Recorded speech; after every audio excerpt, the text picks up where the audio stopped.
नमस्कार दोस्तों।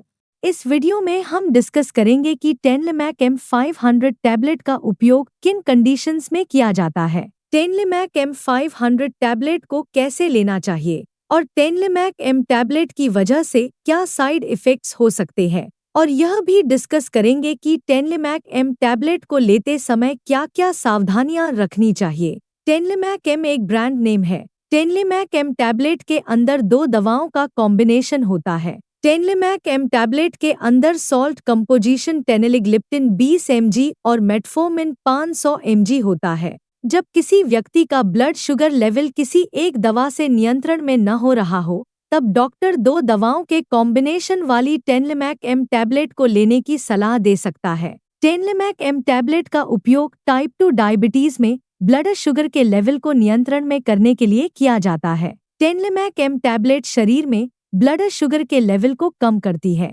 शरीर में शुगर के लेवल को नियंत्रण में रखना बहुत ही जरूरी होता है, क्योंकि लंबे समय तक शुगर लेवल ज्यादा रहने की वजह से किडनी डैमेज हो सकती है, आंखों की देखने की दृष्टि कम हो सकती है और शरीर की नसें डैमेज हो सकती है। इसलिए शरीर में शुगर के लेवल को नियंत्रण में रखना बहुत ही जरूरी होता है। खाना खाने के 2 घंटे बाद एक नॉर्मल व्यक्ति का ब्लड शुगर लेवल 140 से कम होता है। खाना खाने के 2 घंटे बाद यदि किसी व्यक्ति का ब्लड शुगर लेवल 140 से लेकर 200 के बीच में है, तो वह व्यक्ति प्री डायबिटिक स्टेज पर है। प्री डायबिटिक स्टेज पर शुगर लेवल को बिना दवाओं की मदद से नियंत्रण में किया जा सकता है। प्री डायबिटिक स्टेज पर शुगर लेवल को नियंत्रण में करने के लिए रेगुलर एक्सरसाइज और लाइफस्टाइल व खान पान में बदलाव करके ब्लड शुगर लेवल को नियंत्रण में किया जा सकता है। यदि किसी व्यक्ति का ब्लड शुगर लेवल 200 से ज्यादा है, तो हम कह सकते हैं कि उस व्यक्ति को डायबिटीज की समस्या है।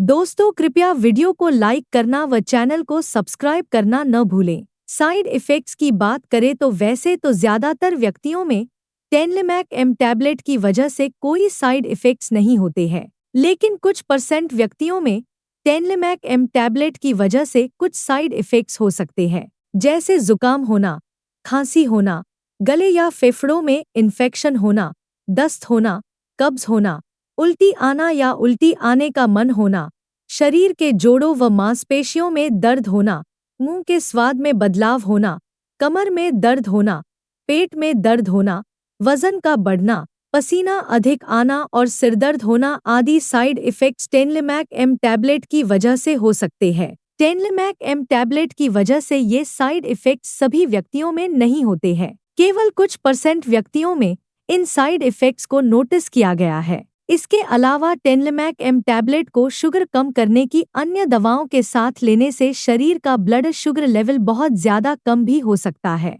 टेनलिमैक M टैबलेट की वजह से एलर्जिक रिएक्शन भी हो सकता है। यदि किसी व्यक्ति को टेनलिमैक M टैबलेट को लेने के बाद सांस लेने में दिक्कत, मुंह, गले, होठों या त्वचा पर सूजन, त्वचा पर खुजली, त्वचा पर रैशेस या एकदम से बुखार होता है, तो आपको तुरंत ही डॉक्टर से परामर्श लेना चाहिए, क्योंकि ये लक्षण एलर्जिक रिएक्शन के हो सकते हैं और एलर्जिक रिएक्शन होने पर तुरंत मेडिकल ट्रीटमेंट की आवश्यकता होती है। अब हम डिस्कस करेंगे कि टेनलिमैक M टैबलेट को कैसे लेना रिकमेंडेड होता है। टेनलिमैक M टैबलेट को खाना खाते समय बीच में लेना रिकमेंडेड होता है, या टेनलिमैक M टैबलेट को खाना शुरू करने से तुरंत पहले लेना रिकमेंडेड होता है। आमतौर पर 18 साल से अधिक उम्र के ज्यादातर व्यक्तियों को डॉक्टर टेनलिमैक M टैबलेट को दिन में एक ही बार लेने की सलाह देते हैं। टेनलिमैक M टैबलेट की डोज, उम्र, शरीर के वजन और शरीर में ब्लड शुगर के लेवल की गंभीरता के आधार पर सभी व्यक्तियों में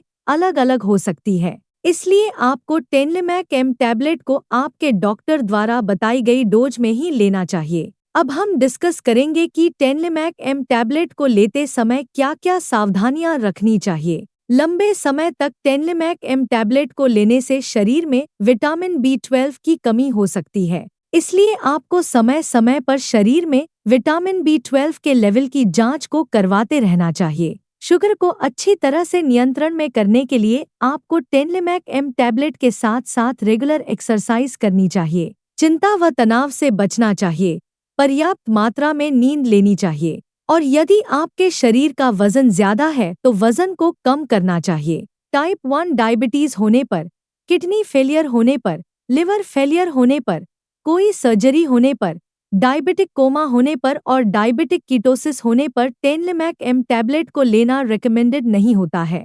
ब्लड शुगर बहुत ज़्यादा कम होने से बचने के लिए आपको टेनलिमैक एम टैबलेट को लेने के बाद खाने को स्किप नहीं करना चाहिए और आपको टेनलिमैक एम टैबलेट को लेने के बाद आपको अपने रेगुलर शेड्यूल पर खाने का सेवन करना चाहिए। प्रेग्नेंट महिलाओं में ब्लड शुगर के लेवल को नियंत्रण में करने के लिए इंसुलिन को ही सबसे सुरक्षित माना गया है। प्रेग्नेंट महिलाओं और स्तनपान करा रही महिलाओं के लिए टेनलिमैक एम टैबलेट का सेवन करना रिकमेंडेड नहीं है। वीडियो को देखने के लिए आपका धन्यवाद। अगर आपको वीडियो पसंद आया तो प्लीज़ वीडियो को लाइक कर देना, चैनल को सब्सक्राइब कर लेना और अगर आपका टेनलिमैक एम टैबलेट से संबंधित कोई प्रश्न है तो आप कमेंट करके पूछ सकते हैं।